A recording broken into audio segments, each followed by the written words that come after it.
Hi there, my name's Caitlin Bandy and this is my channel BandysBooks, and today we are doing something special. So we're here in Albuquerque, New Mexico, and there are over 400 Little Free Libraries in Albuquerque alone. That is insane. There is a lot of Little Free Libraries in San Diego where my mom lives. I thought that was really impressive, and then I got here and I was like, wow, they do not play with Little Free Libraries here. What's even cooler is we have got in touch with Tim, who is a builder of a lot of the Little Free Libraries in this area. And he has such creative visions for what Little Free Libraries should look like. Each one is very unique. So if you look down the street behind me, there's actually 3 Little Free Libraries, one here, one there, and one very far down at the corner.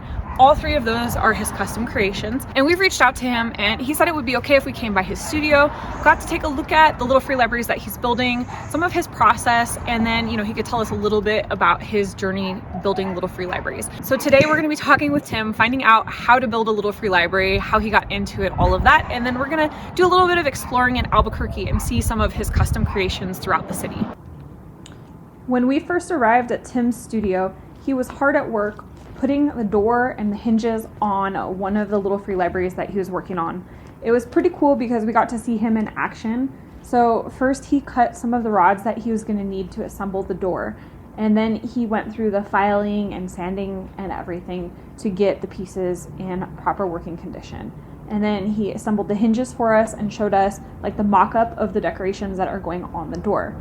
Now, the theme of this Little Free Library that he's working on is really cool because not only is it something that's after every book lover's heart, but it's also something that's really fitting for the person that's getting it. So the theme of this Little Free Library that you're seeing here is going to be a To Kill a Mockingbird theme. As you can see, there's a mock-up of a mockingbird on the table. But the person that bought it is actually also a lawyer, so there is a gavel as a handle, or there will be once it's mounted. And I just thought that was so cool. I loved seeing a book brought to life on the front of this Little Free Library. This was one of 3 projects that he was working on when we were visiting, and so there was a lot going on in his shop. It was really cool. We just hung out for a good amount of time just watching his whole process and learning a bit about putting things together. I consider myself somewhat handy. I've built a few things and done a little bit of restoration on furniture, but watching him work was really impressive. He has this down to a science. Everything moves really quickly. And it's just amazing how fast he was able to cut the pieces and put everything together to get this door on this Little Free Library. As you can see, he is not afraid of color either, which I really love. So this was the first of the Little Free Libraries that we got to see when we arrived. Today I'm here with Tim from Tim's Unique Libraries, and he creates so many of the wonderful Little Free Libraries that I have been finding around Albuquerque. We have about over 50 of them in town. Over 50, yes. So each one is really unique. As you can see, there's a couple of them here that are in the different processes of being built. This one over here is a tool kit that's going to be going to a BMX park, and it's going to have tools for people to fix up their bikes. We have one that's going to be going to a silent auction at a school, and then this one is going to be a To Kill a Mockingbird theme. And so I'm just really excited. Can you tell me a little bit about how you come up with the concepts for each of these Little Free Libraries? Most of the time, I talk with the customer, or a school. I've donated 3 or 4 to schools and see what they're interested in. I've done To Kill a Mockingbird. I do dragonflies. I do coyotes. I do wolves. And everything I do is hand cut. I cut it with a jigsaw. So and it just comes to me, and I work with the material. I get different pieces of material. I think of the idea to use with the pieces of material that I have too. That has a lot to do with it. And you're working with some reclaimed wood and things like that. So 99% of the wood I use is recycled. I buy screws. I buy good screws. I buy paint sometimes. I do buy the $5 and $10 paints or whatever, and that's actually pretty fun because I get some weird colors sometimes. That's cool. So. And then how did you get into building Little Free Libraries? What initially piqued your interest about that specifically?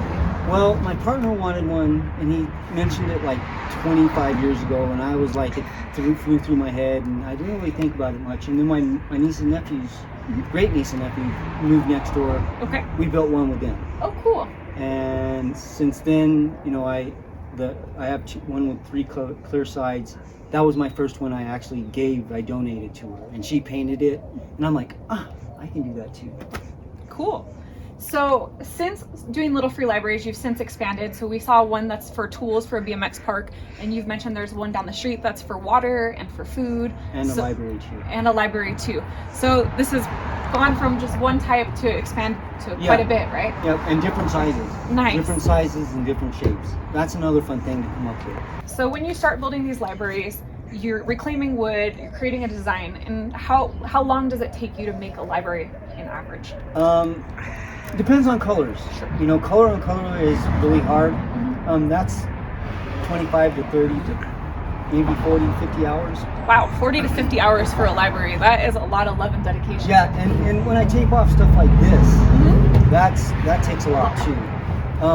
But if it's like a 2 or 3 colors, like the one down the street, that can take me 10, 15 hours. Okay, so the time that you're putting in really depends on, like, probably I would imagine how much cutting and how much painting. Yes. And how much like lines you have to put into the, okay, cool. And if anyone wants to contact you to have a Little Free Library custom built, best is through Instagram? Yes, Tim's TimsUniqueLibraries at Instagram, whatever.com. Okay, and you have about a couple month wait right now on Little Free Libraries. Month wait. Okay, sounds good. And you're doing a couple of these every month now? Yes. Awesome. All right, so we're going to show some clips of some of Tim's libraries throughout Albuquerque as we make our little road trip, so you can see some of his other designs and projects around the city. Thank you so much for your time and showing us your work and the whole process. Thank you. Thank you. Before we left, Tim decided to unveil some of his really cool paintwork on the back of one of the Little Free Libraries that he was working on. As you can see, there are a lot of colors going on here, and at first I wasn't really sure where this design was going, but as the tape started to come off, I could really see what he was going for. It was really cool seeing the different layers come through, especially because his paintwork is so detailed. As you can see, each like diamond out of the square has different colors. So as the tape comes off, you can see just how much detail and attention he pays to each of his designs. And the thing that's really cool about this is not unique to this one single Little Free Library. Every single one of his Little Free Libraries that we visited had the same level of care and detail put into it. The paintwork was remarkable, the design was creative and clever, each one had its own unique elements, it was really its own design. I didn't see anything that was like repeating over and over again. So when he says that he's called Tim's Unique Libraries, it's because everything he does is just so unique and so creative. It was really a joy getting to see some of his visions come to life, and I really appreciated the time that we got to spend with him in his shop, watching him do his work. If you're in Albuquerque, I highly recommend checking out some of his work, and if you're looking for a Little Free Library, reach out to him because he does some really cool stuff. This is another one of Tim's Little Free Libraries. This is about a block away from where he lives and his studio, and you can see it's got like a dragonfly cutout in the front, and it rotates and it's colorful all the way around. I think these are so cool. It's been such a joy checking out all of his Little Free Libraries. So we visited Tim and we got to see his studio, and you've seen some of his Little Free Libraries all over town. And this was one of the spots that I wanted to make sure I got to, and that's because he has 3 Little Free Library shaped buildings here, but not all 3 of them are libraries. This one here is for books specifically.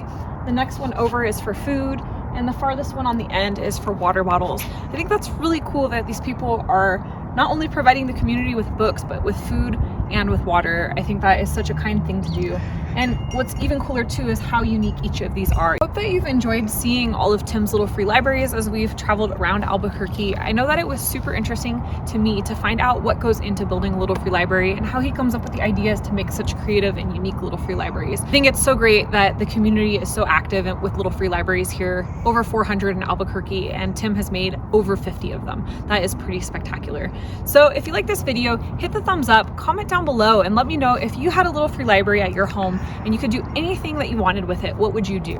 And if you're not already subscribed to my channel, you know what to do. Hit the subscribe button down below as well as the notification bell so that you never miss a video, and that way we can see each other again soon. Thanks so much for joining. Bye.